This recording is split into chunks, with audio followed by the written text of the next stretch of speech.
പ്രിയപ്പെട്ട എൻ്റെ പുന്നാര നബിക്ക്, യാ റസൂലല്ലാഹ്, അങ്ങേക്കൊരു കത്തെഴുതണമെന്ന് ഒരുപാട് നാളായി ആഗ്രഹിക്കുന്നു.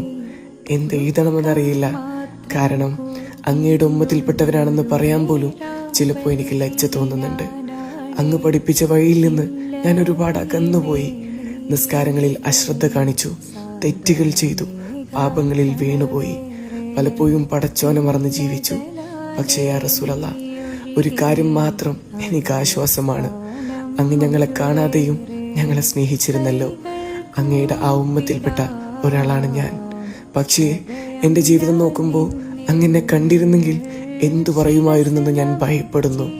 എങ്കിലും യാ റസൂലല്ലാഹ്, ഞാൻ തോറ്റുപോകാൻ ആഗ്രഹിക്കുന്നില്ല. പാപങ്ങൾ എന്നെ വലിച്ചിയച്ചാലും അള്ളാഹുവിലേക്ക് മടങ്ങണമെന്ന് എനിക്ക് ആഗ്രഹമുണ്ട്. അങ്ങയെ സ്നേഹിക്കുന്ന ഒരാളായി മരിക്കണമെന്നാണ് എൻ്റെ ആഗ്രഹം. അങ്ങയുടെ സുന്നത്ത് പിന്തുടർന്ന് ജീവിതം മാറ്റണമെന്നാണ് ആഗ്രഹം.